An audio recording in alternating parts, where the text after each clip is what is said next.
Taft House for the latest in a series of seminars exploring different aspects of history and in an American and a European world dimension. My name is Thomas Lorman, and it gives me great pleasure to introduce our speaker today, Professor Graydon Tunstall from the University of South Florida. South Florida. Although it's not in South Florida. Professor Tunstall, I think, made his academic name rethinking the causes of the First World War, specifically re-examining the culpability of the Austro-Hungarian political and military leadership in the run-up to the war, and subsequently moved on to examine core military campaigns of the First World War in the Carpathian Mountains. He is the publisher of numerous books and articles in multiple languages and multiple journals. He is, I would say, the expert on the battles in the Carpathian Mountains. He is a former professor at the University of Cincinnati. He's a great lecturer, and I think he will give a fascinating presentation lecture today on the battles in the Carpathian Mountains and their connection to the wider war. So, will you put your hands together for Professor Graydon Tunstall?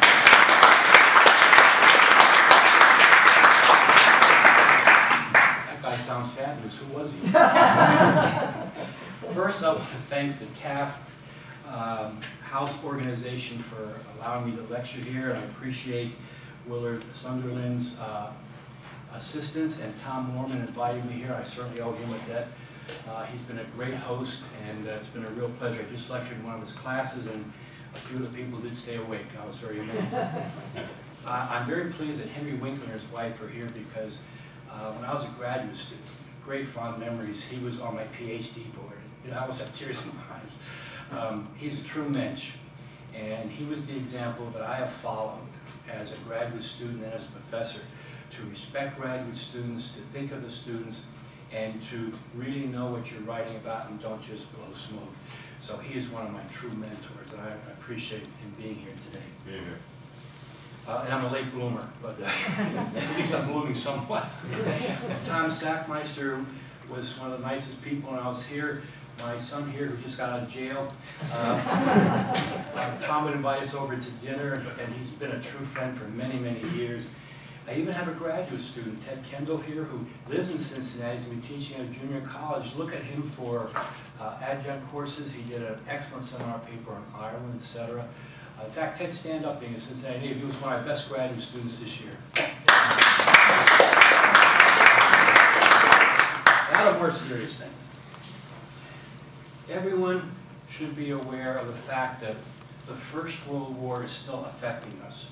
Every event occurring today, be it in Asia, Africa, the Middle East, finds its beginnings with the First World War or the Treaty of Versailles. In many ways, World War I brought World War II. For example, the naval staffs of the United States and Japan during the First World War were already talking about war in the Pacific down the road. What caused the war has never been resolved. That's one reason the Treaty of Versailles could not succeed. The casualties, 10 million dead, 20 million wounded, 6 million who were permanently handicapped. That's only in Europe. And what many people don't add to the First World War is the flu pandemic, which added 50 to 100 million more deaths, 30 million alone in India. All you have to do is follow the boats, the trains, the river routes in Africa and Asia, and follow the millions who will die of the pandemic. I wrote a book on the Carpathian Winter War. As Tom said, no one has ever looked at this. It's the last major battle of the First World War to be analyzed. It's called Blood on the Snow, the Carpathian Winter War. The blood on the snow is a simple fact that any troops attacking the Carpathian Mountains had to go through 3 to 6 feet of snow, meaning they had to shovel their way. The first person hit, the blood spurted out, and then the artillery started coming in and the machine gun fire. This is an unknown chapter on a major battle, just to give you a comparison. It only lasted from January 23rd, 1915 to the middle of April 1915. 1.4 million Russian casualties, 800,000 Austro-Hungarian casualties to rescue or liberate a fortress, Fortress Scharmützel, it's pronounced 8 different ways depending on what Slavic tongue you're using, with 130,000 soldiers who had to surrender. The Germans also lost a couple 100,000. If you add that up, it's over 2 million casualties in 3 months. In English, you read about the Western Front because the British won the war, the French. But to study the Eastern Front, you've got to know languages or work on languages. So I had to go to Hungarian sources, Polish, Russian, German, even a Freiburg in German. This is a 10-year project. But what it brought together was a battle that starts the collapse of 3 major empires. History has said the Brusilov offensive basically started the downfall of Austria-Hungary. The next step is going to be the Russian Revolution. The Carpathian Winter War had a major effect on all this. It's also when the first major nationality desertions occurred, and contrary to many Eastern European historians, when the troops deserted in the Carpathian Mountains, they weren't thinking about creating Yugoslavia or Czechoslovakia. They were thinking of staying alive. 30 to 50 degrees below zero. By the time of the Carpathian Winter War, they were lucky to have had 2 weeks of training.